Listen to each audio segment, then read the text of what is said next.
Guys, this is Jerningham here. Here's the news again. Minister Michael Gove says there was 76,496 testing from coronavirus in 24 hours up to 9 PM on a Sunday. Okay. Hancock announced on Friday it included around 40,000 tests that had been sent out either to people's homes or to satellite locations, and clearly there is a difference between a test being sent out and a test being taken, and certainly a difference between that and a test being received.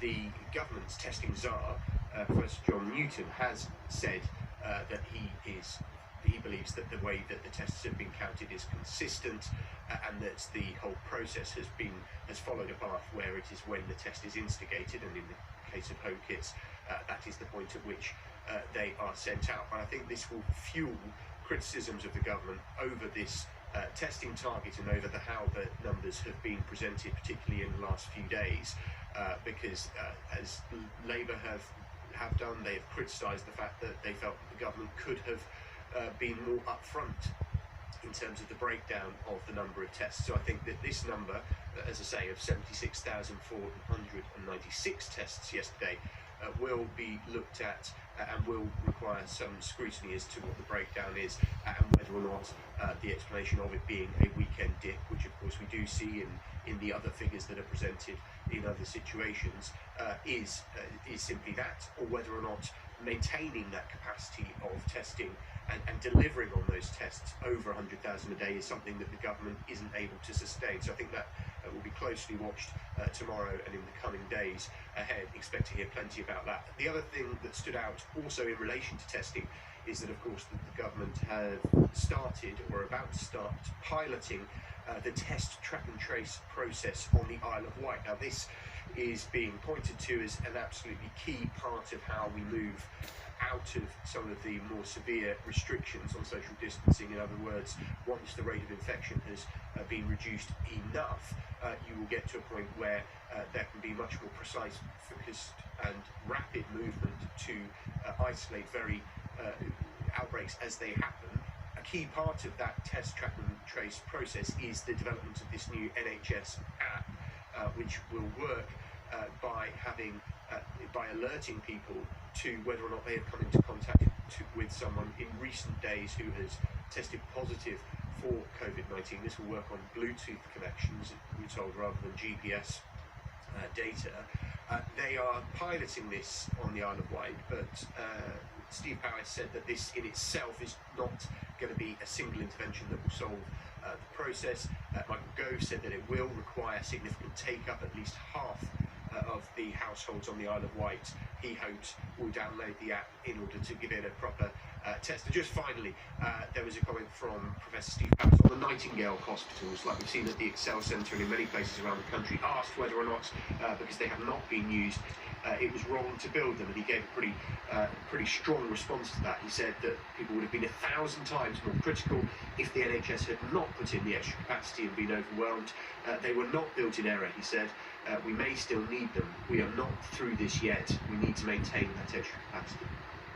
Tom, thank you. As he mentioned there, Tom Rayner, the issue of this dip around the weekends is something that not only applies to testing, but also the numbers of dead. The government said that the number of recorded coronavirus deaths across the UK has risen by 315 in the past 24 hours. Now that, according to that figure, is the lowest figure for more than a month. But let's meet this guy's Ashy Josh, who joins us now. Anyone who was watching earlier, Ashish, will note that Public Health England released figures saying that deaths have gone up by 327 today, yet the UK-wide figure we've just heard at 315. Yeah. Why the discrepancy? Well, there hasn't been an explanation for the discrepancy, but we can only assume it's because of the way the figures are collected and compiled and then published.